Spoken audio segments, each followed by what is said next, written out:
Audio কথনে সবাইকে স্বাগত জানাচ্ছি। আমরা শুরু করেছিলাম সমরেশ মজুমদারের লেখা উপন্যাস ছায়ার শরীর। উপন্যাসটি আমি মোট ৬টি পর্বে ভাগ করে পড়েছি। প্রথম ৫টি পর্ব আমি আগেই পড়েছি এবং আপলোড করেছি। আজকে আমি পড়ব উপন্যাসটির শেষ পর্ব।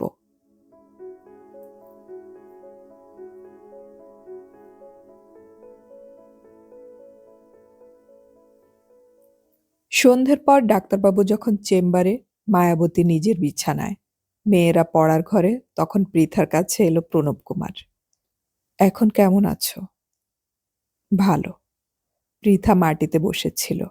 সামনে শিলচর থেকে নিয়ে আসা তার যাবতীয় জিনিস তখনও সুটকেস বন্দি। সে শুধু গ্রামোফোনের বাক্সটা খুলে রেকর্ডগুলো দেখছিল। প্রণব কুমার আশায় হাত সরিয়ে নিল। তোমার উপর এত অত্যাচার হবে আমি ভাবিনি। পৃথা জবাব দিল না। প্রণব কুমার বলল, কাল সকালে পুনে যেতে হবে, ছুটি নেই, কয়েকটা কথা বলবো তোমাকে, তাই এসেছিলাম। থাক, তুমি গান শোনো। এখন তো শুনছি না, কত মাস যখন শুনিনি, তখন একটু পরে হলে আর কি অসুবিধে হবে? নিচু গলায় বলল পৃথা। তুমি নিশ্চয়ই সব শুনেছ। কি? পূর্ণিমার ব্যাপারে। সে এখন তার শ্বশুরবাড়িতে আছে, তা তো জানোই। চুপ করে থাকলো পৃথা। সবাই আমাকে ভুল বুঝেছে, কিন্তু আমার কিছু করার ছিল না।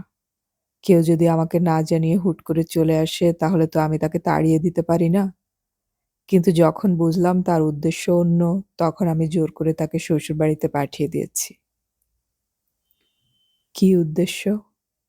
নিস্তেজ গলায় জিজ্ঞাসা করল পৃথা। প্রণব কুমার তাকালো। কিভাবে বুঝিয়ে বলবে ভেবে পেল না। পৃথা তার দিকে এক দৃষ্টিতে তাকিয়ে আছে, এবং তখনই তার খেয়াল হলো পৃথার কানে নিশ্চয়ই কেউ কথাগুলো ঢোকায়নি। ওকে এখন এসব কথা না বললেও চলত। প্রণব কুমার বলল, ওসব ছেলে মানুষই ব্যাপার, ছেড়ে দাও। ছেলে মানুষই ব্যাপার সত্ত্বেও ওকে চলে আসতে হলো? পৃথা চোখ সরাচ্ছিল না। আসলে মানে, ও আমার সঙ্গে স্বামী স্ত্রীর মতো থাকতে চেয়েছিল।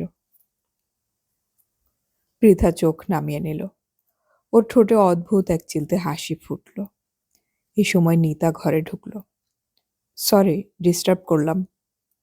প্রণব কুমার বলল, না না, একটুও না। আপনি তাহলে কালই চলে যাবেন? হ্যাঁ। আবার কবে আসবেন? বলতে পারছি না, আমাদের ছুটি পেতে খুব অসুবিধে হয়। এবার এসে দিদিকে শিলচরের বদলে পুনেই নিয়ে যাবেন। হ্যাঁ, সেরকমই ভেবে রেখেছি। প্রণব কুমার পৃথার দিকে তাকালো। আমি একটু ঘুরে আসছি, তুমি একটু সঙ্গে আসবে? স্টেশনারি দোকানে যাব। বেশ তো, চলুন, নিতা বলল। ওরা ঘর থেকে বেরিয়ে যাওয়ার পরে অনেকক্ষণ চুপচাপ বসে রইল পৃথা। পূর্ণিমার মুখটা সে স্পষ্ট দেখতে পাচ্ছে। ওই বাড়িতে যেটুকু সাহায্য তা প্রবাল ছাড়া সে পূর্ণিমার কাছ থেকেই পেয়েছিল।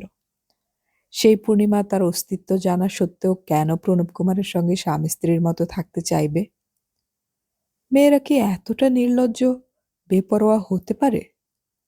একই বাড়িতে ওরা কতদিন একসঙ্গে ছিল তা সে জানে না। ব্যাপারটা যে শ্বশুরবাড়িতে কেউ মেনে নেয়নি তা মান্দা পিসির কথায় সে আন্দাজ করতে পেরেছিল। এখন স্পষ্ট হলো, প্রণব কুমারেরও কি প্রশ্রয় থাকতে পারে না? ফুলশয্যার পরের রাত থেকে বিছানায় শুয়ে যে লোকটা ভয়ঙ্কর হয়ে উঠত, তাকে কি এ ব্যাপারে বিশ্বাস করা যায়? হঠাৎ পৃথার মনে হলো সে খামোখা এসব নিয়ে ভাবছে কেন। পৃথা রেকর্ডটা গ্রামোফোনের বাক্সে তুলে দিল। হাতল ঘুরিয়ে পিনটা রেকর্ডের উপর নামিয়ে দিতেই গান বেজে উঠল। এই করেছ ভালো নিঠুর, এই করেছ ভালো। গান ছড়িয়ে পড়ল এই বাড়ির সর্বত্র। চোখ বন্ধ করল পৃথা। ক্রমশ জলে ভিজে যাচ্ছিল চোখের পাতা। হঠাৎ এই ঘরের ভেতর থেকে আরেকটি কণ্ঠ রেকর্ডের শিল্পীর সঙ্গে গলা মেলাল। অন্ধকারে মোহে লাজে, চোখে তোমায় দেখি না যে, বজ্রে তোলা আগুন করে আমার যত কালো। ডাক্তারবাবু গাইতে গাইতে মেয়ের পাশে এসে বসলেন। মেয়েকে জড়িয়ে ধরে বললেন, তোর সেই গানটা মনে আছে? কথা ছিল এক তরিতে কেবল তুমি আমি, যাব অকারণে ভেসে কেবল ভেসে, ত্রিভুবনে জানবে না কেউ আমরা তীর্থগামী। একই বিছানায় পাশাপাশি দুটি সদ্যজাত শিশু, যার একটি প্রায় 24 ঘন্টা ঘুমিয়ে থাকছে। তাদের প্রাকৃতিক কাজগুলোর সময়ও ঘুম ঘোর যেন কাটতেই চায় না। স্তন্য পান করে চোখ বুঝে, পান করতে করতেই ঘুমিয়ে পড়ে। অন্যটির ঘুম ভাঙলেই হাত পা ছুঁড়ে চেঁচিয়ে ওঠে। তার কান্নার আওয়াজে ঈষৎ বিরক্ত হয় দ্বিতীয়টি। মাঝে মাঝে চোখ কুঁচকায় সে। এই দুটিকে নিয়ে নাস্তানাবুদ মায়াবতী। দ্বিতীয়টি তার সন্তান, এবং তাকে সামাল দিতে রাতের অনেকটা জেগে কাটাতে হয়। প্রথমটি দ্বিতীয়টির 10 দিন আগে জন্মেছে। সঠিক কথা হলো পৃথিবীতে এসেছে। মাতৃগর্ভ থেকে বেরোবার পথ ছিল সংকীর্ণ, এবং ফরসেপ ইত্যাদির সাহায্য নিয়ে তাকে বের করতে ডাক্তাররা সাহস পাননি, কারণ তার মায়ের শরীর সেটা সহ্য করতে পারবে কিনা তা সন্দেহের বিষয় ছিল। ফলে নির্দিষ্ট সময়ের আগেই অস্ত্রের সাহায্য নিতে হয়েছিল। পৃথাকে হাসপাতালে থাকতে হয়েছিল দিন 10। যেদিন মায়াবতী পঞ্চমবার মা হলেন, সেদিন বাড়িতে নিয়ে আসা হলো পৃথাকে। হাসপাতালের ডাক্তার নিষেধ করেছিলেন পৃথা যেন শিশুকে বুকের দুধ না খাওয়ায়। হাসপাতালে মাসখানেক আগে মা হওয়া একটি দরিদ্র স্ত্রীলোক অর্থের বিনিময়ে শিশুকে দুধ খাইয়ে যেত। তাকে বাড়িতেও আসতে বলা হয়েছিল, কিন্তু মায়াবতী দুটি শিশুকেই দুধ খাওয়ানোর দায়িত্ব নিলেন।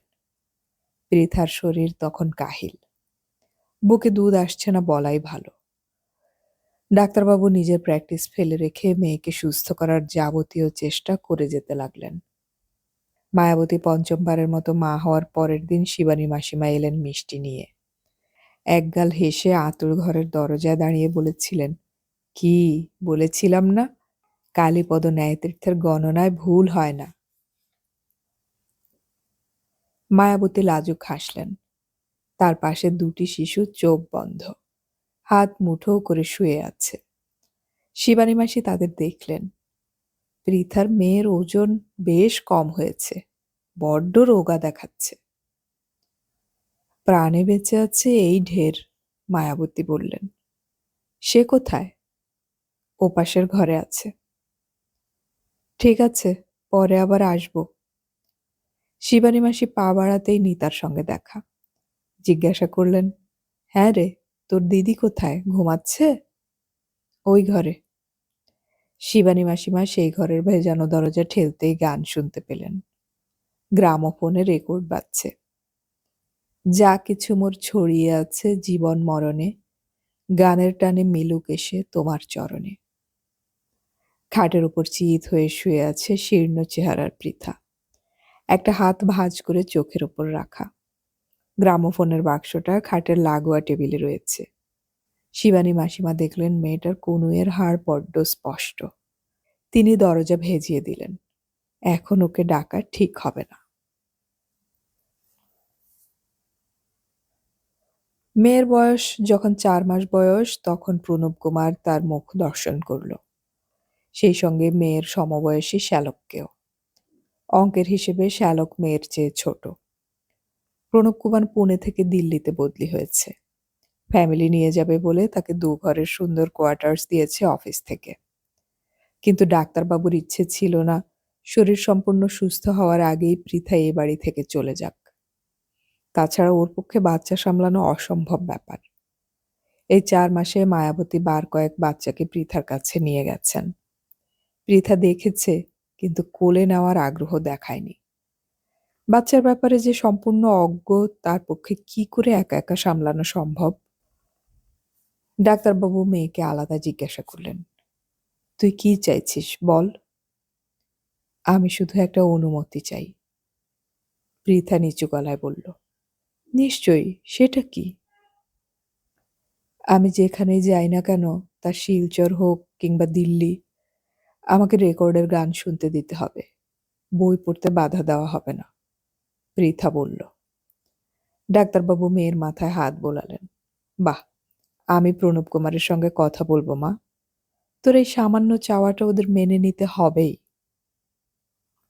শিলচরের বাড়িতে পৃথা গেলে তার পক্ষে কিছু করা সম্ভব নয়, কিন্তু দিল্লিতে গেলে সে পৃথার এই চাওয়ায় কোনো বাধা দেবে না তা প্রণব কুমার জানিয়ে দিল।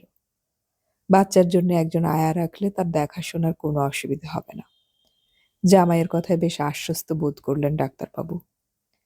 এবারে প্রণব কুমারের জন্য আলাদা ব্যবস্থা না করে পৃথার ঘরেই তার শোয়ার ব্যবস্থা করেছিলেন মায়াবতী।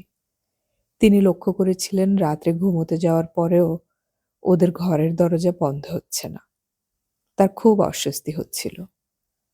এখনো এতগুলো সন্তানের মা হওয়ার পরেও স্বামীর পাশে ঘনিষ্ঠ না শুলে তার ঘুম ভালো হয় না। ফলে তাকে দরজাটা বন্ধ করতেই হয়। কতদিন পরে ওরা একসঙ্গে হয়েও কেন দরজা বন্ধ করছে না তা নিয়ে স্বামীর সঙ্গে কথা বলেছিলেন।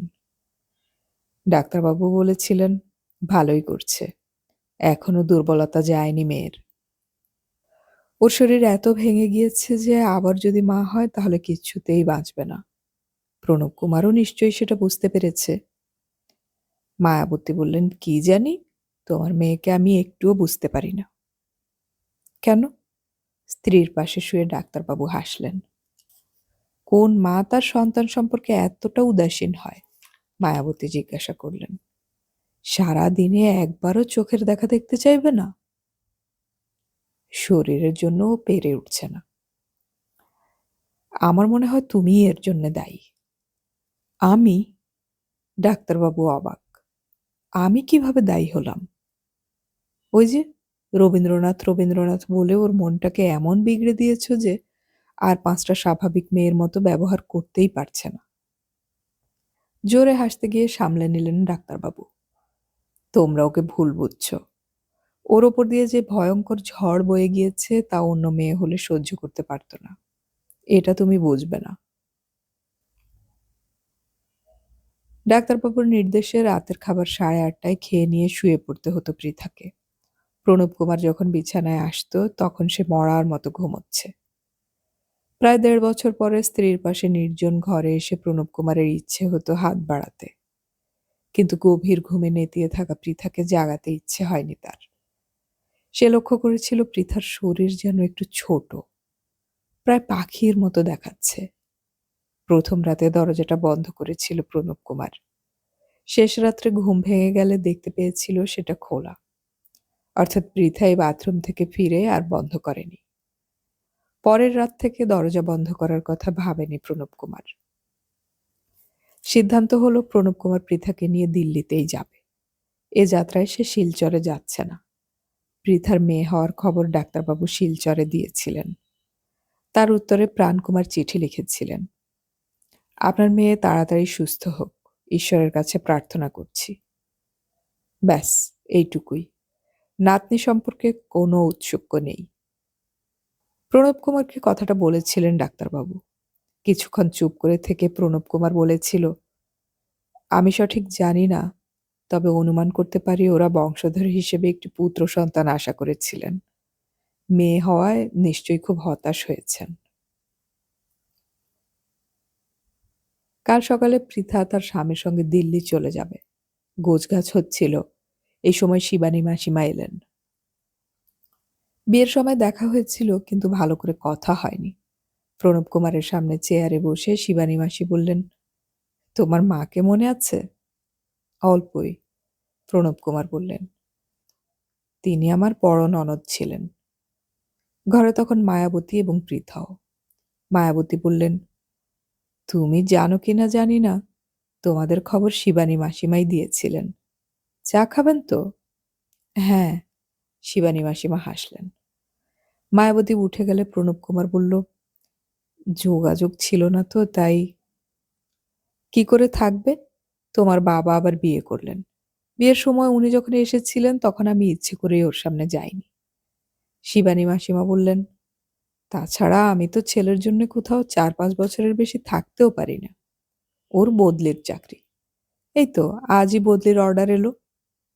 পৃথা চোখ তুলল। শিবানী মাসিমা বললেন, ডিব্রুগড়। কোথায় চাকরি করেন উনি? প্রণব কুমার জানতে চাইল। ফরেস্ট ডিপার্টমেন্টে। যাকগে, বউকে নিয়ে যাচ্ছ ভালো কথা, কিন্তু ওর যা শরীরের অবস্থা, কোনো পরিশ্রম করতে পারবে না, সেটা দেখো। দেখব, হাসল প্রণব কুমার। আচ্ছা, একটা কথা জিজ্ঞাসা করব? বলুন। তোমার কোনো আত্মীয় কুচবিহারে থাকেন? না তো। তাহলে নিশ্চয়ই আমার ছেলে ভুল দেখেছে।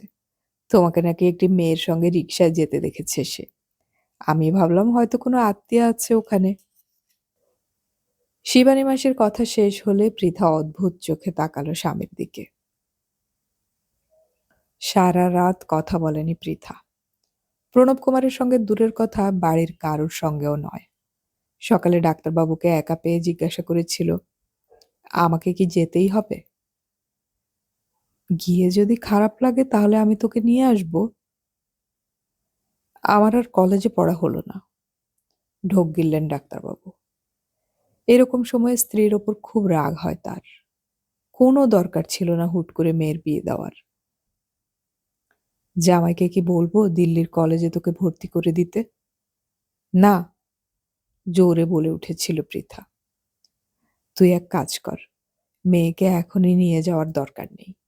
তুই ওখানে গিয়ে দেখ মানিয়ে নিয়ে থাকতে পারবি কিনা। এর মধ্যে তোর মেয়ে নিজে হাঁটা চলা করতে শিখুক, তখন ঝামেলা অনেক কমে যাবে।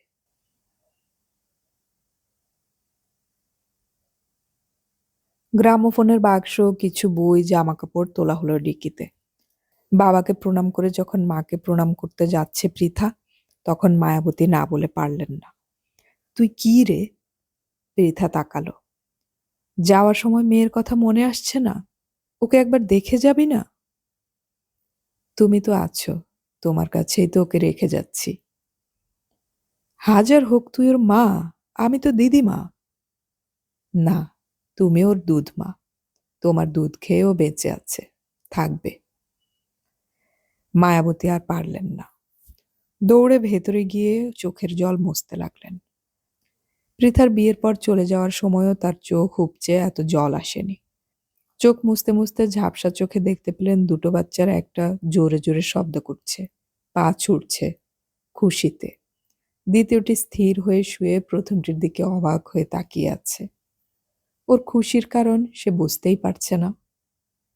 মায়াবতী দ্বিতীয়টিকে কোলে তুলে নিলেন। ফিসফিস করে বললেন, তুই কি একটু কাঁদতেও জানিস না?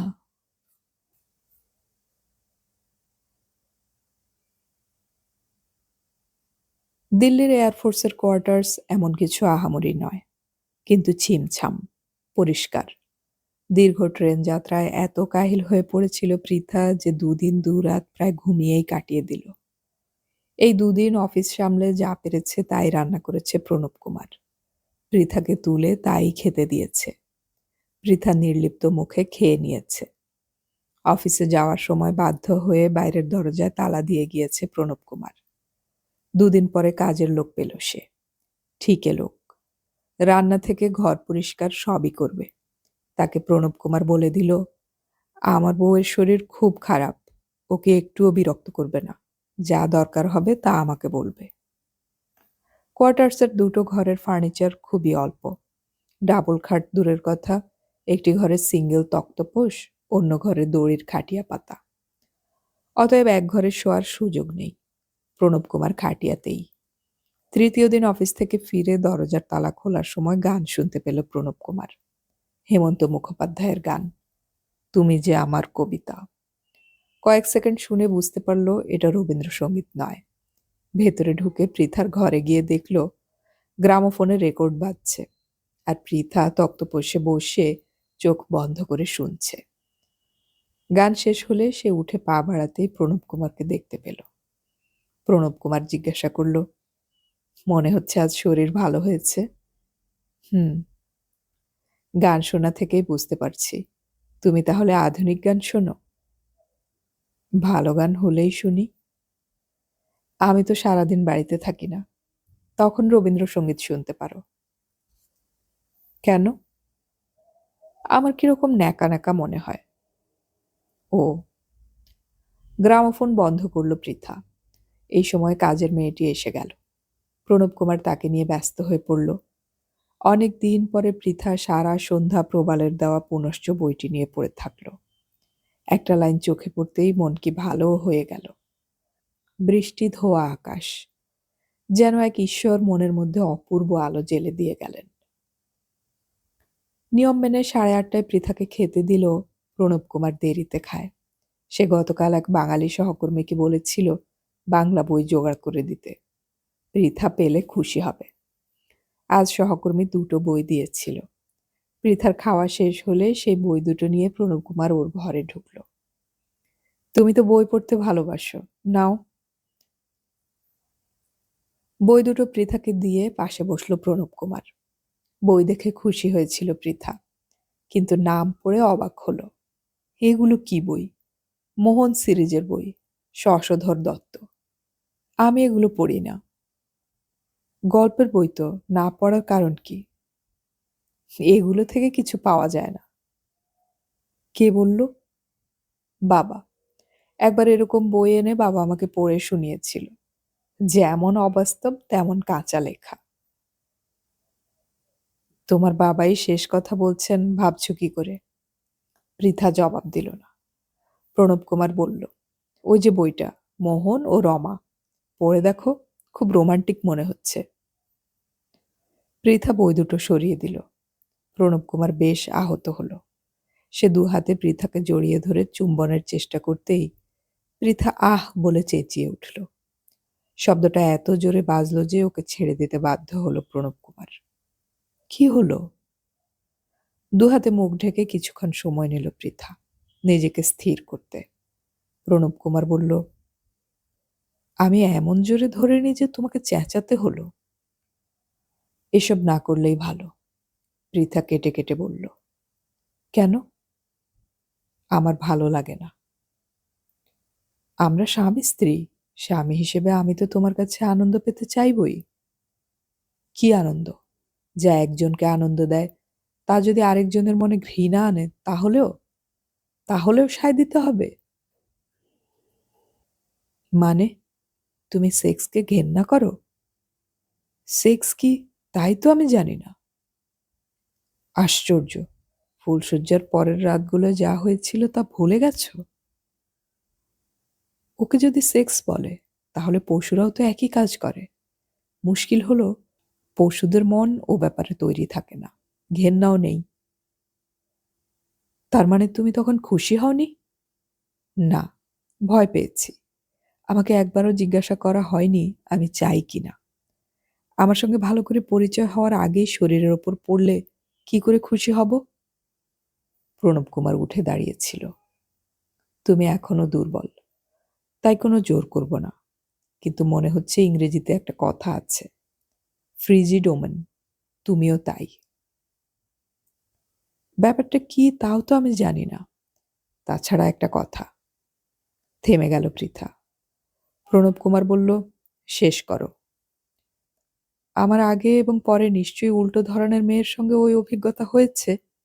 সে নিজে গিয়েছিল না সঙ্গে নিয়ে যাওয়া হয়েছিল তা আমি জানি না। আমি তো কোনো বিরক্ত করি না, করতামও না।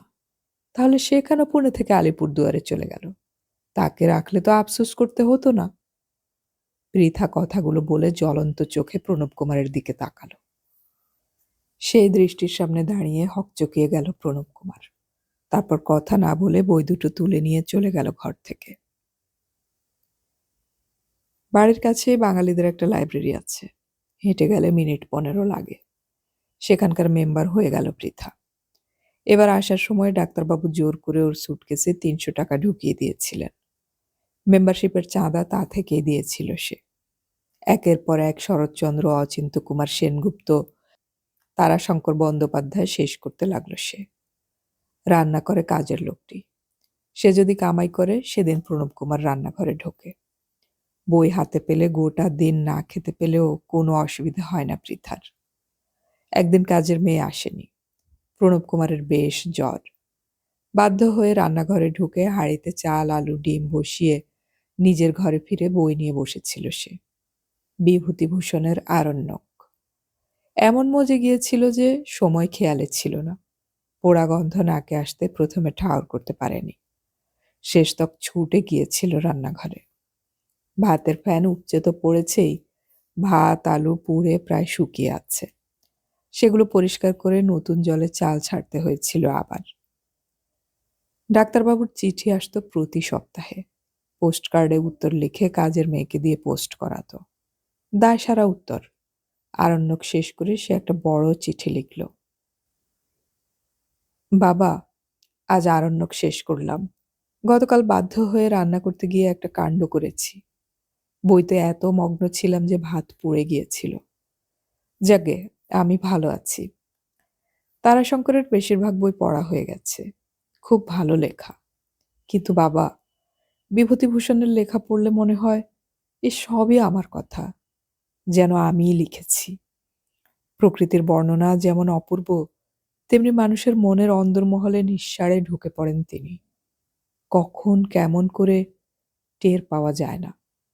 আমাদের এখানে যে লাইব্রেরির মেম্বার হয়েছি, তার লাইব্রেরিয়ান মানুষটি খুব ভালো। আমি কবিতা পড়ি জেনে বলেছেন জীবনানন্দ দাশের কবিতা পড়তে। আজ আরণ্যক পাল্টে তার বই আনতে দেব। আর হ্যাঁ, আমাকে কিন্তু নতুন রেকর্ড কিনে দিতে হবে।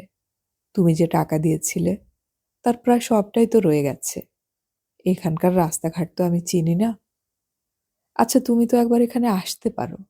তুমি এলে এখানকার দোকান থেকে তোমার পছন্দের রেকর্ড কিনে দিতে পারো। মাকে আমার প্রণাম দিও। নিতাকে বলবে আমাকে চিঠি দিতে। ইতি তোমার মেয়ে পৃথা। এই চিঠি খাম আনিয়ে ঠিকানা লিখে কাজের মেয়েকে দিল সে। ভুলেও তার মনে পড়ল না মেয়ের কথা জিজ্ঞাসা করতে। চিঠি পেয়ে ডাক্তারবাবু একাই এলেন। মেয়ের বাড়িতে না উঠে উঠলেন দিল্লির কালীবাড়িতে। সকাল থেকে রাত পর্যন্ত মেয়ের কাছে কাটাতেন। প্রণব কুমার এ কারণে অসন্তুষ্ট হলেও পৃথা খুশি হয়েছিল। বলেছিল, এখানে তুমি কোথায় শোবে? কাজের মেয়ের রান্না তুমি মুখেও তুলতে পারবে না। তুমি এসেছো বলে দুপুরবেলা তোমার সঙ্গে গিয়ে কোনোদিন ম্যাড্রাসি, কোনোদিন পাঞ্জাবি খাবার খেতে পাচ্ছি। প্রচুর রেকর্ড কিনে দিয়ে গেলেন ডাক্তারবাবু। 2 বছরের মাথায় প্রণব কুমার পৃথাকে নিয়ে গেল ডাক্তারবাবুর বাড়িতে। পৃথাকে দেখে খুশি হলেন মায়াবতী। আগের মতো দুর্বল নেই বটে, কিন্তু গায়ে মাংস লাগেনি। ওরা গিয়ে দাঁড়ানো মাত্র 2 2.5 বছরের শিশু দৌড়ে এলো। দুজনেরই চুল ছেলেদের মতো করে ছাঁটা, পোশাকও ছেলেদের। একজন জিজ্ঞাসা করল, তোমরা কে? দ্বিতীয়জন চুপ করে রইল। নিতা জিজ্ঞাসা করল, তোরা বল এরা কে? দুজনে চুপ করে আছে দেখে নিতা পৃথার দিকে তাকালো। এবার তুই বল দিদি, তোর মেয়ে কোনটা? পৃথা তাকালো। দুজনের চেহারা খুব কাছাকাছি। প্রথম জন প্রতিবাদ করল, আমি মেয়ে নই। দ্বিতীয় জনের দিকে তাকালো পৃথা। একেবারে পুতুলের মতো দেখতে। প্রথম জন বলল, আমার নাম জানো? পলাশ। ওর নাম পর্ণা। ও মেয়ে। প্রণব কুমার মেয়েকে ডাকল, এদিকে এসো। শোনা মাত্রই ভেতরে দৌড়ালো মেয়ে। পেছন পেছন ছুটল প্রণব কুমার। একদিনের মধ্যে ভাব হয়ে গেল বাবা আর মেয়ের। তখন বাবার কাছ থেকে সে নড়তেই চায় না। তাই দেখে মায়াবতী জিজ্ঞাসা করলেন, এবার মেয়েকে নিয়ে যাবে নাকি? জানি না, পৃথা বলেছিল। ও চলে গেলে আমাদের খুব খারাপ লাগবে, কিন্তু বাবাকে পেয়ে ওর যা চেহারা হয়েছে, তাতে মনে হয় গেলেই ভালো থাকবে, মায়াবতী বললেন। ইচ্ছেটা প্রণব কুমারেরও। এক দুপুরে ঘরে একা শুয়েছিল পৃথা। মেয়ে এলো পায়ে পায়ে। খাটের পাশে চুপটি করে দাঁড়িয়ে রইল কিছুক্ষণ। পৃথা সেটা লক্ষ্য করে জিজ্ঞাসা করল, কিছু বলবে? পর্ণা বড় চোখে তাকালো। আচ্ছা, তুমি কি আমার মা? মাথা নাড়ল পৃথা। হ্যাঁ। ও বলে পেছন ফিরল পর্ণা। তারপর ওই অবস্থায় মুখ ফিরিয়ে জিজ্ঞাসা করল, তোমার কি শরীর খারাপ? কে বলেছে? মামাই, দাদু। তুমি এখানে এসে বসো। ফিরে এসে খাটে বসলো পর্ণা। পৃথা জিজ্ঞাসা করল, তুমি পড়তে পারো? দাদু পড়ায়, অনেক ছড়া শিখিয়েছে। একটা বলবে? চোখ বন্ধ করলো পর্ণা। তারপর বলল, আমি যদি দুষ্টুমি করে চাপার গাছে চাপা হয়ে ফুটি, ভোরবেলায় মা গো ডালের পরে ডালের পরে। হাত নাড়ল সে। বোঝা গেল মনে করতে পারছে না। পৃথা বলল, কচি পাতায় করি লুটোপুটি। পর্ণা বলল, হ্যাঁ হ্যাঁ, আর বলবে না। তবে তুমি আমার কাছে হারো, তখন কি মা চিনতে আমায় পারো? মেয়ের মাথায় হাত রাখল পৃথা। বাহ, ভালো হয়েছে। আমি যখন তোমার মতো ছিলাম, তখন আমার বাবাই এই কবিতাটা আমায় শিখিয়েছিলেন। আমাকে আমার দাদু শিখিয়েছে, গর্বের গলায় বলল পর্ণা। কবিতাটির নাম বলতে পারবে? লুকোচুরি, বলেই দৌড়ালো পর্ণা। শ্বাস পড়ল পৃথার, বেশ ভারী। দিল্লিতে নিয়ে এসে স্কুলে ভর্তি করে দিল মেয়েকে।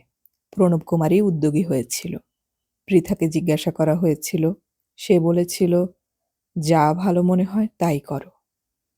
অতএব এয়ারফোর্সের এলাকার মধ্যে একজন গুজরাতি মহিলা যে কিন্ডারগার্টেন স্কুল করেছেন, সেখানে পর্ণা যাতায়াত শুরু করল। স্কুলে যাওয়ার আগে সে মাকে বই পড়তে দেখে যেত। দুপুরে ফেরার পরও সেই একই দৃশ্য। একদিন কৌতূহলী হয়ে সে জিজ্ঞাসা করল, তুমি এত কি পড়ো? মানুষের কথা, জীবনের কথা। তুমি এখন বুঝবে না। কেন বুঝবো না? কারণ তুমি এখন ছোট। কে লিখেছে বইটা? মানিক বন্দ্যোপাধ্যায়। প্রণব কুমার মেনে নিয়েছে। সেই ঘটনার পর আর কখনো সে পৃথার ঘনিষ্ঠ হওয়ার চেষ্টা করেনি। পৃথা যে সারাদিন বই পড়ে আর গান শুনে কাটিয়ে দেয়, তাতেও সে আপত্তি জানায়নি। মেয়েকে নিয়ে আসার পরে তার মন বেশ ভালো হয়ে গেল। বাড়িতে এলে চমৎকার সময় কাটে। সে লক্ষ্য করেছে মেয়ে একটু একটু করে হিন্দি শব্দ ব্যবহার করছে। একটি বাংলা বাক্যে হিন্দি শব্দ ব্যবহার করছে নিজের অজান্তেই। ক্রমশ হিন্দিতে কথা বলার প্রবণতা বাড়ল পর্ণার। ওর বয়সী কোনো মেয়ে আশেপাশে নেই যে বাংলায় কথা বলে। ক্লাসেও কোনো বাঙালি মেয়ে নেই। যারা আছে তারা হয় পাঞ্জাবি নয় হিন্দিতে কথা বলে। হিন্দি ভাষা শেখার জন্য ক্রাশও আছে। তাই হিন্দি কথা বলার অভ্যেসটা বেশ দ্রুত তৈরি হয়ে গেল। সেই সঙ্গে ইংরেজিও। স্কুলের ম্যাডামরা প্রণব কুমারকে ডেকে বলেছেন যাতে বাড়িতেও পর্ণার সঙ্গে ইংরেজিতে কথা বলা হয়। তাতে ওর ইংরেজিতে কথা বলা সহজ হবে। কথাটা প্রণব কুমার পৃথাকে বলেনি। শুনলে পৃথা যে বিরক্ত হবে তাতে কোনো সন্দেহ ছিল না। হয়তো বলবে দিল্লির একটি ভালো বাংলা স্কুলে মেয়েকে ভর্তি করে দিতে। কিন্তু প্রণব কুমারের মনে হয়েছে হিন্দি এবং ইংরেজি শিখলে মেয়ে অনেক বেশি স্মার্ট হবে। তাছাড়া সে খুশি হয়েছিল এই ভেবে এতে পৃথাকে একটু জব্দও করা যাবে।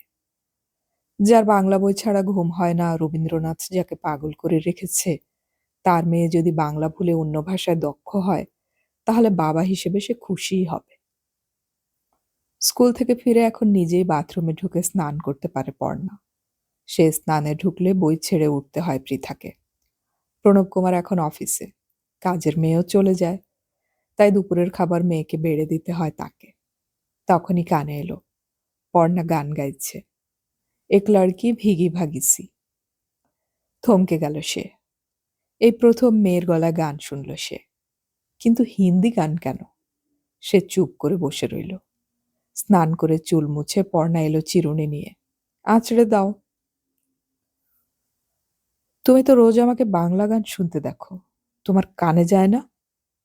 যায়। শুনতে শুনতেই তো শেখা হয়ে যায়, শিখেছ? না, শুনলে কেমন ঘুম ঘুম পায়। মানে? চমকে উঠল পৃথা।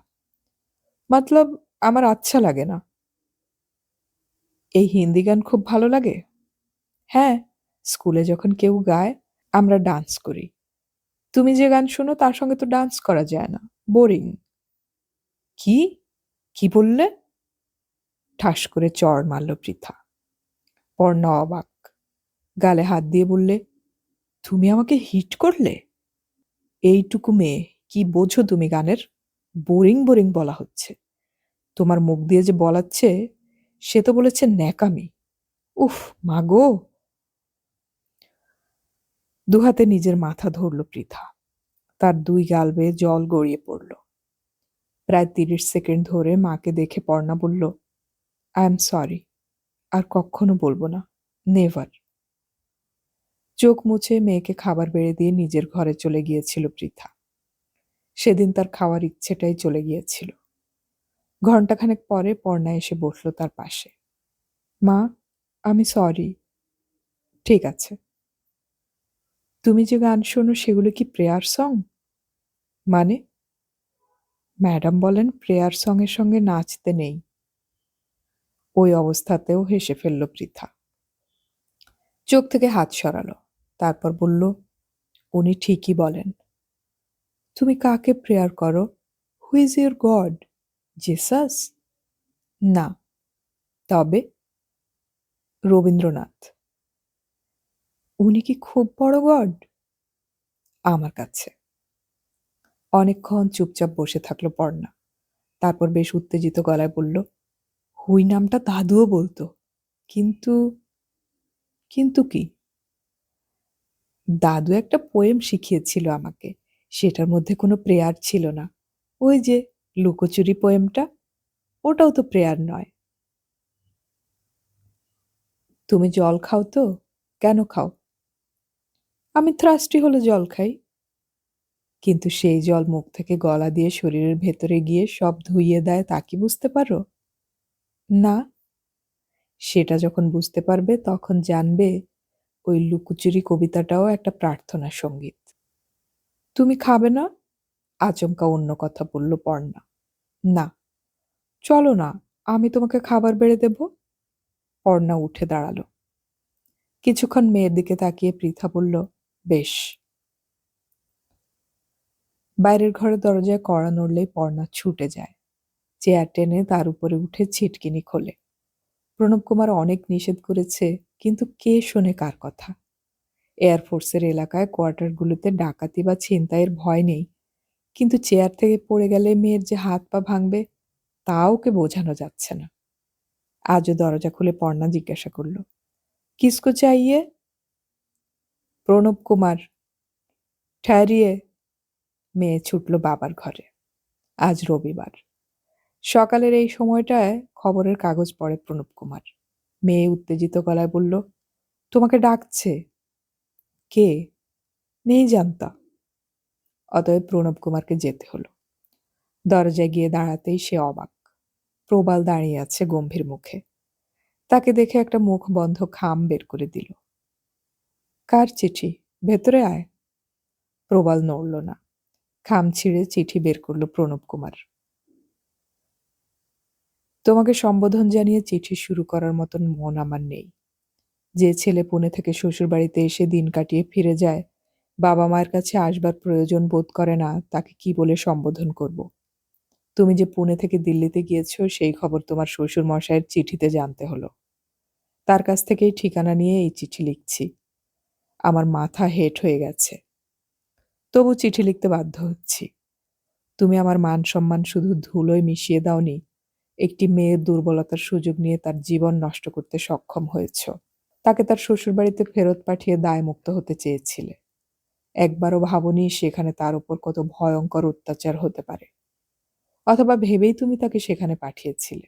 শেষ পর্যন্ত তার শ্বশুরবাড়ির লোকজন তার দায়িত্ব নিতে অস্বীকার করে আমার কাছে পাঠিয়ে দিয়েছে। দুদিন রাখার পর আমি প্রবালকে বলেছি তাকে তোমার কাছে পৌঁছে দিতে, কারণ তার এই অবস্থার জন্য তুমি ছাড়া কেউ দায়ী না। ইতি প্রাণকুমার। চিঠি পড়ে মুখ তুলল প্রণব কুমার। তুই ওকে নিয়ে এসেছিস? হ্যাঁ। কেন নিয়ে এলি? কর্তামশাই হুকুম করলেন। তুই কি এতই নির্বোধ যে হুকুম করলেই তা শুনবি? ও এখানে থাকলে যে কি আগুন জ্বলবে তা অনুমান করতে পারছিস? আমার কোনো উপায় ছিল না দাদা। মাঝ রাস্তায় ছেড়ে দিলি না কেন? যেখানে ইচ্ছে যেত। আমি যে দিল্লিতে আছি তা তোর জানার কথা ছিল না। ওকে ছাড়া যেত না। কেন? দাঁড়াও। প্রবাল চলে গেল। ফিরে এলো একটা সুটকেস আর হাত ব্যাগ নিয়ে। সে দুটো রেখে আবার চলে গেল। প্রণব কুমার বাইরে বেরিয়ে এলো। দূরে একটা রিকশার ওপরে যে বসে আছে সে কি পূর্ণিমা? মোটা সোটা আধময়লা গায়ের রঙের স্ত্রীলোকটিকে ধরে ধরে নামিয়ে নিল প্রবাল। নামামাত্র মহিলার চিবুক তার বুকের উপর ঝুঁকে পড়ল। পরনের শাড়িটি প্রায় আলুথালুভাবে শরীরে জড়ানো। থপথপ করে হেঁটে এলো সামান্য দূরত্ব, অনেকটা সময় নিয়ে। প্রবাল বলল, দেখো, একে কি করে আমি ছেড়ে দেব? কি হয়েছে ওর? ফ্যাঁসফ্যাঁসে গলায় জিজ্ঞাসা করল প্রণব কুমার। জানি না, কথা বন্ধ হয়ে গিয়েছে। খাইয়ে দিলে খায়, হাঁটা চলা করে না, শুধু বাথরুম পেলে কুঁকিয়ে ওঠে। তখন ধরে ধরে বাথরুমে নিয়ে যেতে হয়। ওকে যখন শ্বশুরবাড়ি থেকে দিয়ে গিয়েছিল তখন পরনে ঢোলা সেমিজ ছিল। বিশ্বাস করো দাদা, পূর্ণিমাদি এখন কাঁদেনও না। প্রবাল বলল। শুনতে শুনতে মাথায় একটা উপায় এলো। প্রণব কুমার বলল, আমি টাকা দিচ্ছি, তুই ওকে বৃন্দাবনে নিয়ে যা। ওখানে অনেক বিধবাদের আশ্রম আছে, তাদের সঙ্গে থাকতে পারবে। বৃন্দাবন? হ্যাঁ, এখান থেকে বেশি দূরে নয়। দাঁড়া, টাকা এনে দিচ্ছি। প্রণব কুমার ঘুরে দাঁড়াতেই পৃথাকে দেখতে পেল। তার পাশ কাটিয়ে দরজায় এসে পূর্ণিমাকে ভালো করে দেখল সে। তারপর প্রবালকে বলল, ওকে ভেতরে নিয়ে এসো প্রবাল। কি বলছো তুমি? চেঁচিয়ে উঠল প্রণব কুমার। চেঁচিও না, ওর এই অবস্থা দেখেও গলায় এত তেজ। এসো প্রবাল। প্রবাল পূর্ণিমাকে ধরে ধরে ভিতরে নিয়ে আসতেই পৃথা বলল, ওই ঘরে, ওটা আমার ঘর। পর্ণা অবাক হয়ে দেখছিল। পৃথার ঘরে ঢুকেই মেঝের উপর বসে পড়ল পূর্ণিমা। তার মাথা নড়তে লাগলো। প্রবাল নিচু গলায় বলল, পূর্ণিমা দিদি একদম বোবা হয়ে গিয়েছে, মাথা আর কাজ করে না। দরজায় দাঁড়িয়ে প্রণব কুমার বলল, তুমি বুঝতে পারছো না তুমি কি করছো? পারছি, আমি প্রায়শ্চিত্ত করতে চাই। প্রায়শ্চিত্ত? কিসের? তুমি বুঝবে না। পূর্ণিমাদের যা হয়েছে তা তো আমারও হতে পারত। তুমি এখান থেকে সরে যাও, তোমাকে এখন সহ্য করা সম্ভব নয়। প্রণব কুমার দ্রুত পাশের ঘরে চলে গেলে পর্ণা এসে পৃথাকে জিজ্ঞাসা করল, মা, ও কে? পৃথা বলল, ওকে জিজ্ঞাসা করো। ও তো কথা বলছে না, ওরকম হলো কেন? মেয়ের দিকে তাকালো পৃথা। বলল, তোমার বাবা জানে। তাহলে ওকে বাবার ঘরে নিয়ে যাচ্ছ না কেন? চমকে উঠল পৃথা। তারপর প্রবালকে বলল, ঠিকই তো, মেয়ের মাথায় যা এলো তা আমার মাথায় আসেনি। শ্বশুরমশাই তো তোমার দাদাকেই দায়িত্ব নিতে বলেছেন। তুমি ওকে তুলে তোমার দাদার ঘরে নিয়ে যাও। দাদা কি? কি বলতে চাইছো? ওর পক্ষে দেখাশোনা করা সম্ভব হবে কি না? হবে। বোনের স্মৃতি মনে পড়লেই সেবা যত্ন করতে বাধ্য হবেন। নিয়ে যাও। প্রবাল কোনো মতে পূর্ণিমাকে দাঁড় করিয়ে পাশের ঘরে নিয়ে গেলে প্রণব কুমার আঁতকে উঠল। এই ঘরে কেন? বৌদিদি বলল তোমাকেই দেখাশোনা করতে। পাশ থেকে পর্ণা বলে উঠল, ওর ওরকম কেন হয়েছে তা তো মা জানে না, তুমিই জানো, তাই। প্রবাল বলল, আমি চলে যাই তাহলে। প্রণব কুমার কিচ্ছু বলল না। বাইরে এসে ব্যাগ থেকে একটা বই বের করে পৃথার ঘরে ঢুকলো প্রবাল। দেখলো চোখ বন্ধ করে শুয়ে আছে। চোখ খুলল পৃথা।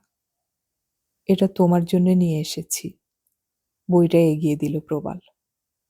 বইটা নিতেই হাসি ফুটল পৃথার মুখে। তুমি খুব ভালো। কেন? এই মুহূর্তে এর চেয়ে ভালো ওষুধ আমি আর পেতাম না। গীতাঞ্জলির পাতা উল্টালো পৃথা। আমার মাথা নত করে দাও হে তোমার চরণধুলার তলে। দুটো চোখ উপচে জল গড়িয়ে পড়ল গালে। তারপর বই বন্ধ করে উঠে দাঁড়ালো। প্রবাল অবাক। বৌদি, তুমি কাঁদছ? কান্না গিলতে গিলতে পৃথা বলল, প্রবাল, আমার একটা উপকার করবে? প্রবাল বলল, বলো। পূর্ণিমা দিদিকে আমার ঘরে এনে দাও। চোখ মুছল পৃথা।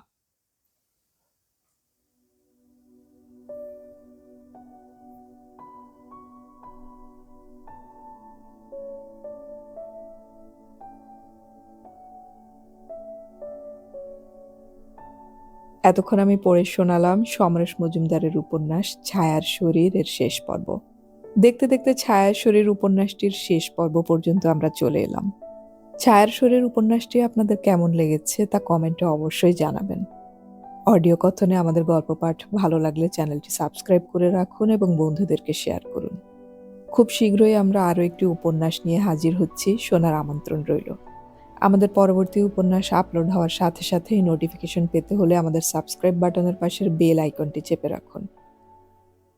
গল্প পড়ি, গল্প শুনি, বাংলা গল্প ছড়িয়ে পড়ুক সবখানে।